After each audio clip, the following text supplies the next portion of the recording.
Pension নিয়ে আন্দোলনে বিশ্ববিদ্যালয় শিক্ষকরা, বন্ধ ক্লাস পরীক্ষা। সাভারে গো প্রজনন ও দুগ্ধ খামারে দুদকের অভিযান।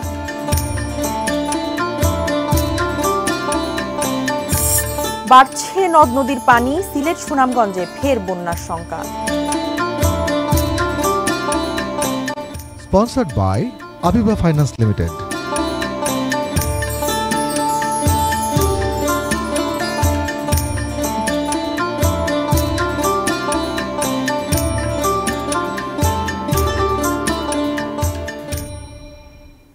দেখছেন এটিএন নিউজ। সারা দেশের সর্বশেষ খবরাখবর নিয়ে এটিএন নিউজের নিয়মিত আয়োজন দেশের খবরে আপনাদের আমন্ত্রণ জানাচ্ছি। আমি মারিয়া শিমু।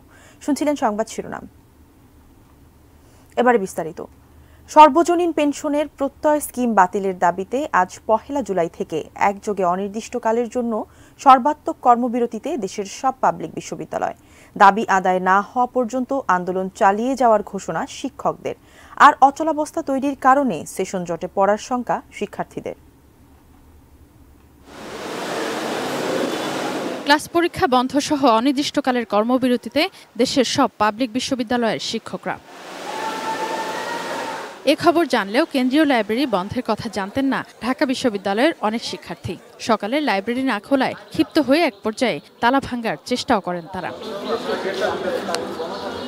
শিক্ষকদের দাবিকে যৌক্তিক হিসেবে মত দিলেও শিক্ষার্থীদের দাবি অন্তত লাইব্রেরি খোলা রাখা হোক। আমাদের ক্লাস বন্ধ, বাট আমাদের লাইব্রেরি বন্ধ, এটা তো আমাদের জন্য ক্ষতিকর। অন্তত লাইব্রেরিটা খোলা থাকলে আমরা পড়াশোনা করতে পারলাম, আমাদের একটু হতাশা একটু কম কাজ করবে আর কি।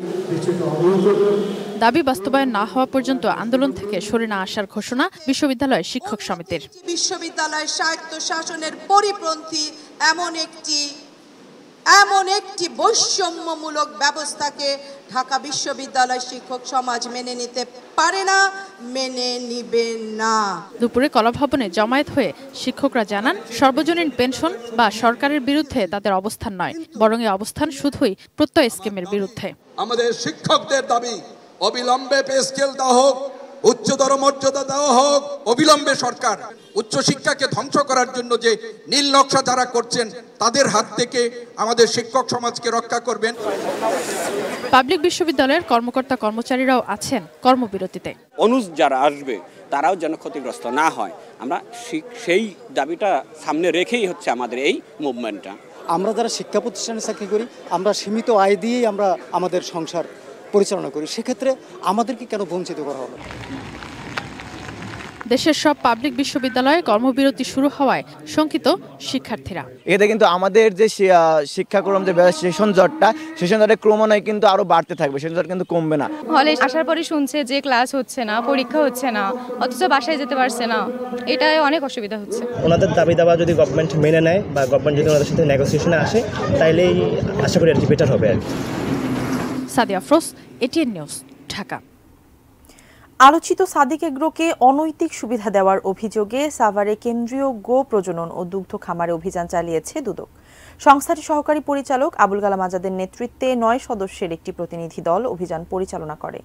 গেল বছর কোনো প্রক্রিয়ায় সরকারের এই প্রতিষ্ঠান থেকে ১৬টি ব্রাহ্মা জাতের গরু সাদিক এগ্রোকে দেওয়া হয়েছে। সেসব বিষয়ে খোঁজ নিচ্ছে দুদকের টিম। ব্রাহ্মা জাতের গরু দেশে নিষিদ্ধ থাকলেও ২০২১ সালে আমেরিকা থেকে এ জাতের ১৮টি গরুর কাগজপত্র জাল করে দেশে আনেন সাদিক এগ্রোর ইমরান হোসেন।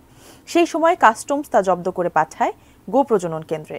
তাদের সাথে জালিয়াতির মাধ্যমে ৩ বছর পর আবারও সেসব গরু ফিরিয়ে নেয় সাদিক এগ্রো। গো প্রজনন খামারে টেন্ডার জালিয়াতি সহ নানা দুর্নীতির অভিযোগও খতিয়ে দেখছে দুদক টিম।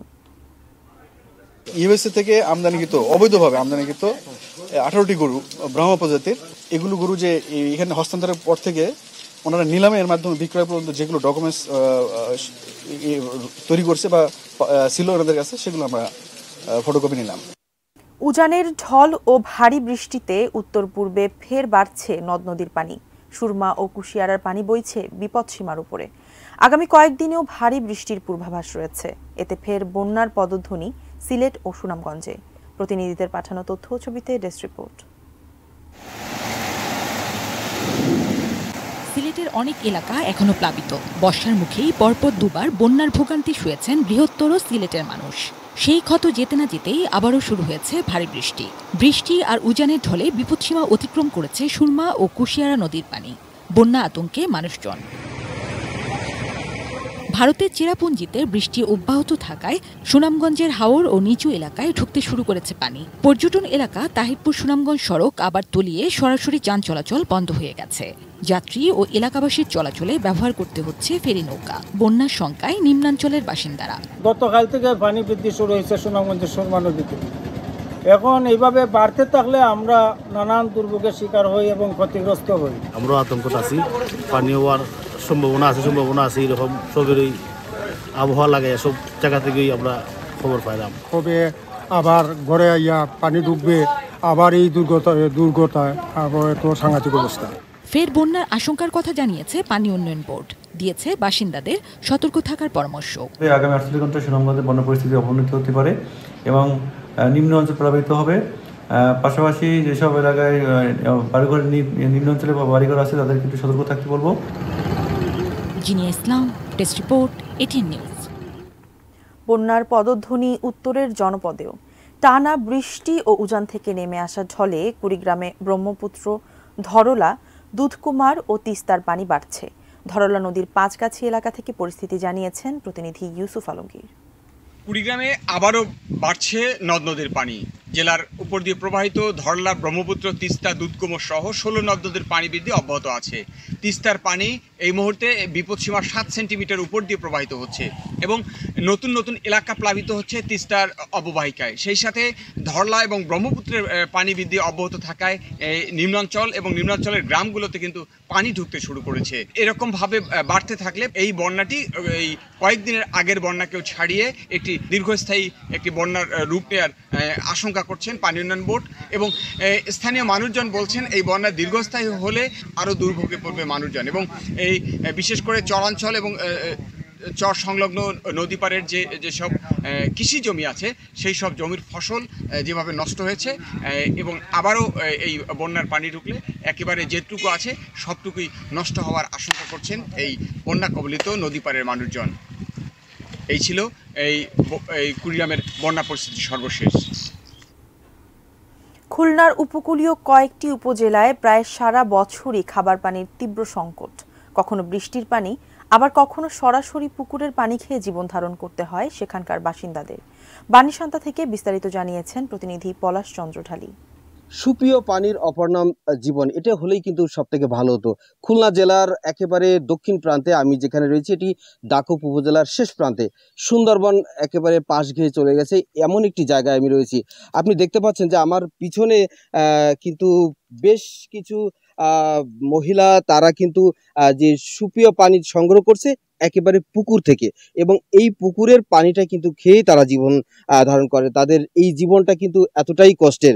সমগ্র দক্ষিণ অঞ্চলের যে উপজেলার একেবারে দাকুপ উপজেলা, পাইকগাছা, কয়রা, প্রত্যেকটি এলাকাতে কিন্তু এরকমই অবস্থা। এই বিষয়টি স্থানীয় জনসাধারণের সাথে আমরা কথা বলেছি, তারা বলছিলেন যে এই বিষয়টি প্রশাসনের বা সরকারের পক্ষ থেকে কিন্তু এটার যথাযথ ব্যবস্থা যদি নেওয়া সম্ভব হয়, আরো পর্যাপ্ত পরিমাণে সুপেয় পানির জলাধার যদি সে ব্যবস্থা করা যায়, তাহলে কিন্তু সেটি অনেকাংশে সুবিধা হয়। তো এই ছিল আমার কাছে খুলনার একেবারে দক্ষিণ প্রান্তে সুন্দরবনের কাছে দাকুপ উপজেলা থেকে আমার কাছে এই সুপেয় পানি নিয়ে সবশেষ তথ্য।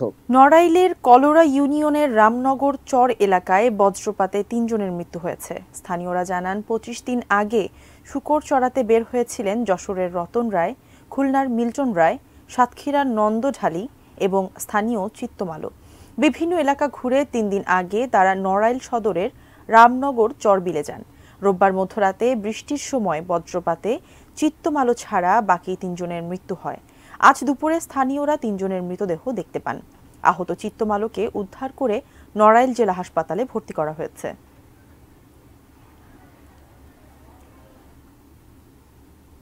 ঝিনাইদহ বিদ্যুৎ অফিসের নির্বাহী প্রকৌশলীর অনিয়মের সংবাদ সংগ্রহ করতে গিয়ে লাঞ্ছিত হয়েছেন সময় সংবাদের প্রতিনিধি। সময় সংবাদের প্রতিনিধি লোটাস রহমান সোহাগ জানান, জেলার বিদ্যুৎ গ্রাহকদের বিভিন্ন সময় অতিরিক্ত বিল, নোটিশ ছাড়া সংযোগ বিচ্ছিন্ন ও অতিরিক্ত লোডশেডিং এমন অভিযোগ রয়েছে West zone power distribution company এবং ওজো পাডিকোর। নির্বাহী প্রকৌশলী রাশেদুল ইসলাম চৌধুরীর বিরুদ্ধে। সংবাদ সংগ্রহ করতে সোমবার সকালে তার অফিসে গেলে তিনি ক্ষুব্ধ হন। এক পর্যায়ে তাকে ও ক্যামেরা পার্সনের মোবাইল ফোন ও ক্যামেরা কেড়ে নিয়ে তাদের লাঞ্ছিত করেন তিনি। খবর পেয়ে ঝিনাইদহের সাংবাদিকরা সেখানে গিয়ে তাদের উদ্ধার করে। পরে অফিসের সামনে নির্বাহী প্রকৌশলীর অপসারণের দাবিতে বিক্ষোভ করেন সাংবাদিকরা।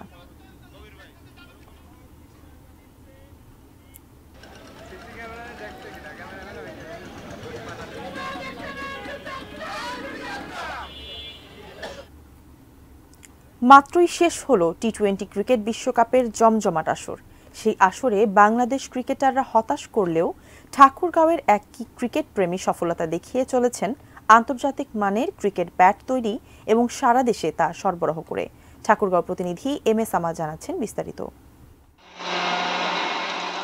ক্রিকেট খেলতেন নিয়মিত, স্বপ্ন ছিল লাল সবুজের জার্সি গায়ে খেলবেন দেশের হয়ে। পায়ে চোটের কারণে সে স্বপ্ন হোঁচট খেয়েছে তার। ক্রিকেটার হিসেবে সফল না হলেও ক্রিকেট ব্যাট তৈরি করে সফল হয়েছেন ঠাকুরগাঁয়ের তরুণ উদ্যোক্তা জিয়াউল হক।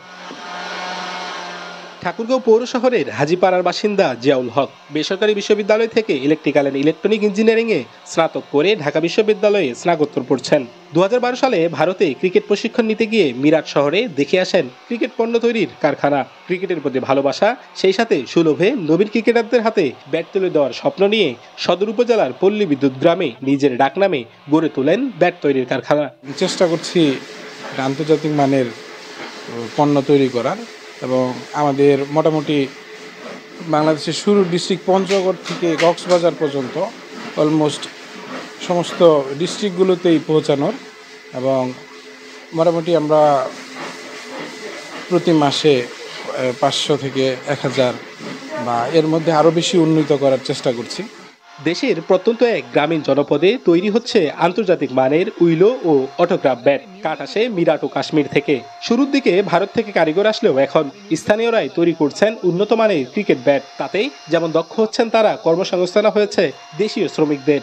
হ্যান্ডেল বানাই, স্টিকার লাগাই, এরপর থেকে এখানে আমি মাসিক একটা বেতন পাই। চাহিদার উপরে আর কি, যার কাজটা যেমন, কারো 12,000, কারো 10,000, কারো 15,000, এইভাবে আর যেটুকু স্যালারি পাই ইনশাআল্লাহ আমরা আমাদের সংসার খুব সুন্দর চলে। প্রতি মাসে গড়ে 25 থেকে 30 লাখ টাকার ব্যাট বাজারজাত করে এই প্রতিষ্ঠান। আমদানি করা ব্যাটের তুলনায় দেশে তৈরি এসব ব্যাটের দাম 40%-এরও কম। বিসিক জেলা কার্যালয় ঠাকুরগাঁও থেকে সেই শিল্প ইউনিটটি পরিদর্শন করা হয়। সেখানে দেখা যায় যে প্রায় 40 জনের মতো জনবল সেখানে কর্মরত, এবং অধিকাংশই হচ্ছে নারী। অর্থ এলাকার কর্মসংস্থানের জন্য এটা একটা নিদর্শন। ঠাকুরগাঁয়ের গ্রামীণ জনপদে আন্তর্জাতিক মানের ব্যাট তৈরির কারখানার এই সাফল্য উদাহরণ ও অনুপ্রেরণা হয়ে উঠেছে নতুন উদ্যোক্তাদের জন্য। MS Ahmed, ATN news, Thakurgaon. দেশের খবর শেষ করছি অন্য এক অদম্য তরুণের কথা জানিয়ে। জন্ম থেকেই 2 হাত ও 1টি পা নেই। একটি মাত্র পা নিয়ে জন্ম নেয়া নাটোরের সিংড়া রাসেল মৃধা এবার আলিম পরীক্ষা দিচ্ছে। শারীরিক অক্ষমতা তাকে দমিয়ে রাখতে পারেনি। পায়ের আঙুলের ফাঁকে কলম রেখে যেমন লিখছেন পরীক্ষার খাতায়, তেমনই খেলছেন ফুটবলও। নাটোর প্রতিনিধি বোরহানুদ্দিন বনির তথ্য ছবিতে ডেস্ক রিপোর্ট। এভাবেই আঙ্গুলের ফাঁকে কলম গুজে 2022 সালে দাখিল পরীক্ষায় 3.88 পেয়ে উত্তীর্ণ হন রাসেল মৃধা। নাটোর শহরের শোলাকুড়া মহল্লার দিনমজুর আব্দুর রহিম মৃধার ছেলে রাসেল। একটি মাত্র পা, তাও আবার আকারে স্বাভাবিকের চেয়ে বেশ ছোট। তাতে কি, মনোবল তার আকাশ ছোঁয়া। এই একটি পা দিয়ে লিখেই পার করেছেন প্রাথমিকের গণ্ডি, পড়ছেন মাদ্রাসায়। রোববার থেকে শুরু হওয়া আলিম পরীক্ষায় শোলাকুড়া ইসলামিয়া আলিম মাদ্রাসা থেকে অংশ নিচ্ছেন। আপনারা সবাই আমার জন্য দোয়া করবেন, আমি যেন ভালো রেজাল্ট আপনাদের উপহার দিতে পারি, এবং আপনারা সবাই আমার পাশে থাকবেন। প্রতিবন্ধী ছেলের পড়ালেখায় প্রবল আগ্রহ দেখে দিনমজুর বাবা শত কষ্টের মাঝেও চালিয়ে নিচ্ছেন তার পড়াশোনা। গরিব মানুষ দিন মজুরি করিয়া খায়। আমার ছেলে রাসেল তাই লেখাপড়া মাদ্রাসায় লেখাপড়া করছে, আলেম এবার পরীক্ষা দিচ্ছে। সহপাঠীদের কাছে রাসেল অনুকরণীয় এক দৃষ্টান্ত। রাসেলকে নিয়ে গর্বিত তার শিক্ষকরাও। বিগত পরীক্ষাগুলোর মতো এবারও সে ভালো ফলাফল করবে বলে আশাবাদী তারা। এবার সে আলিম পরীক্ষায় অংশগ্রহণ করতেছে। আমি তার উত্তরোত্তর সাফল্য কামনা করি এবং আশা রাখি যে আলেমও সেও কৃতিত্বের স্বাক্ষর রাখবে। প্রতিবন্ধী রাসেলের যেন একটি কাজের সুযোগ হয়, সরকারের কাছে এ আবেদন দরিদ্র বাবা মা ও শিক্ষকদের। শুক্লা সরকার, ডেস্ক রিপোর্ট, এটিএন নিউজ। শেষ করার আগে শিরোনামগুলো দেখে নিচ্ছি আরও একবার। পেনশন নিয়ে আন্দোলনে বিশ্ববিদ্যালয়ে শিক্ষকরা বন্ধ ক্লাস পরীক্ষা। সাভারে গো প্রজনন ও দুগ্ধ খামারে দুদকের অভিযান।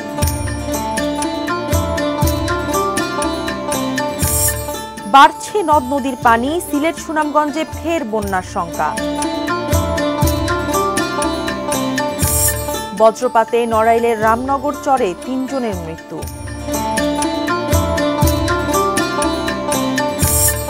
এবং পা দিয়ে লিখে আলিম পরীক্ষা দিচ্ছেন নাটোরের রাসেল।